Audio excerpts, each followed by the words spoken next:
Hello बच्चों, तो आज देखते हैं एक्सरसाइज 4.2 का क्वेश्चन नंबर 2 का सेकंड पार्ट। जो हमने फर्स्ट पार्ट पहले किया था बेटा, तो जो एग्जाम्पल वाला था उसी का सेकंड पार्ट है ये। सेकंड पार्ट हमसे कहता है a cottage industry produce a certain number of toys in a day.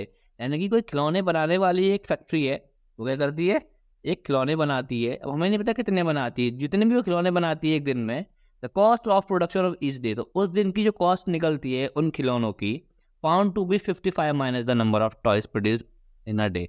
और जितने खिलौने बनते हैं ना उस दिन, उसमें से क्या करना है हमें, 55 माइनस कर देंगे तो क्या बन जाती है उसकी, वो कॉस्ट बन जाती है उस दिन की। On a particular day the total cost of production was 750।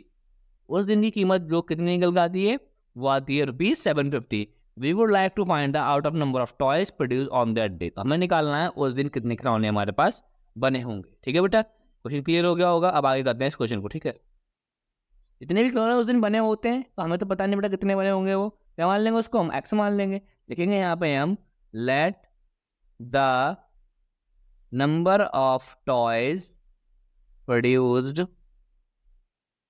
On that day on that day be X. मैंने क्या मान लिया बेटा, उनको एक्स मान लिया। अब इसके बाद क्या करेंगे, हम उसकी कॉस्ट को निकाल देंगे। लिखेंगे द कॉस्ट ऑफ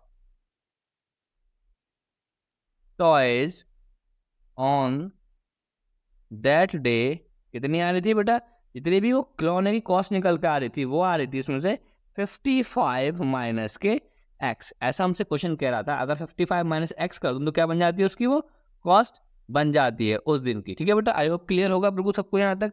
उसके बाद कह रहा था उसकी कॉस्ट कितनी निकल के आती है, 750 निकल के आती है। तो total cost on that day कितनी थी, ₹750 थी। अब कर लेंगे बेटा अकॉर्डिंग टू क्वेश्चन।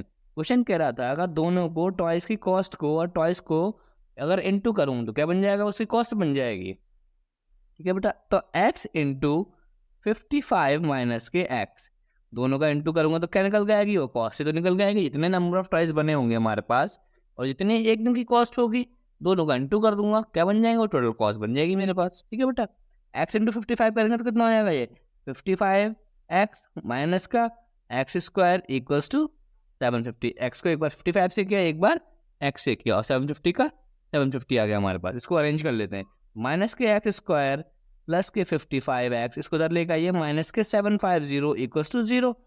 माइनस के अंदर इंटू करेंगे, एक्स स्क्वायर माइनस के 55x और प्लस के 750, ये बेटा हमारी इक्वेशन बन जाती है। अब करना है हमें इसको ब्रेकआउट, यानी कि उसकी कॉस्ट कितनी निकल के आई थी ये बताना है हमें।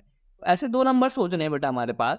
इक्वेशन तो हमारे पास ये बन गई, एक्स स्क्वायर माइनस के 55x और प्लस के 750 इक्वल्स टू 0। दो नंबर मुझे ऐसे सोचने हैं, मैं एक्स को इससे इंटू करूंगा तो कितना आएगा, ये आएगा 750 एक्स स्क्वायर, ये नंबर बनता है।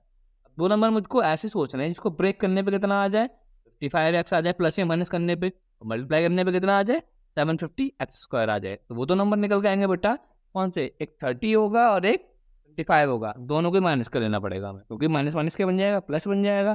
प्लस का 750 एक्स स्क्वायर आ जाएगा और दोनों को जोड़ूंगा तो कितना आएगा, माइनस के 55 एक्स निकल के आएगा। वो एक्स स्क्वायर माइनस के 25x और माइनस के 30x प्लस के 750 इक्वल्स टू 0। अगर मैं दोनों को इंटू करूंगा कितना आएगा, 750x स्क्वायर प्लस का माइनस माइनस प्लस बन जाता है, और दोनों को ऐड करूंगा तो कितना होगा, माइनस के 55x हो जाएगा बेटा। ठीक है, दोनों को पेयर बनाइए, दो का पेयर यहाँ और दो का पेयर यहाँ, दोनों का कॉमन निकल के आता है, एक्स कॉमन निकल के आता है, सॉरी एक्स माइनस के 25 बच गए। यहाँ पे यहाँ क्या कॉमन निकल के आएगा, माइनस का 30। तो यहाँ कितना बचेगा, एक्स माइनस प्लस माइनस, इसको डिवाइड करेंगे तो कितना आएगा, ये भी निकल के 25 आएगा आपका। दोनों ब्रैकेट आई होप सबको क्लियर हो गए होंगे।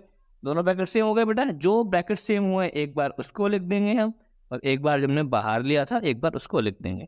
दोनों को इक्वल्स टू 0 के बराबर पुट कर देंगे। एक्स माइनस के 30 इक्वल्स टू 0, ये कितना हो जाएगा, तो एक्स इक्वल्स टू 25 और x इक्वल्स टू 30। ये दोनों ही केस में हमने क्या माना था, नंबर ऑफ ट्राइज माना था। तो दोनों ही केस में हमारे नंबर ऑफ ट्राइज ये बिल्कुल फिक्स बैठेंगे, 25 भी और 30 भी। आई होप क्वेश्चन सभी को क्लियर होगा। अगर किसी को कोई दिक्कत लगती है क्वेश्चन में तो आप मुझे कमेंट करके पूछ सकते हैं। अदरवाइज आप चैनल को लाइक करिए, सब्सक्राइब करिए और अपने दोस्तों के साथ इसको ज़्यादा से ज़्यादा शेयर करिए। Thank you for watching my talk. Audio Jungle.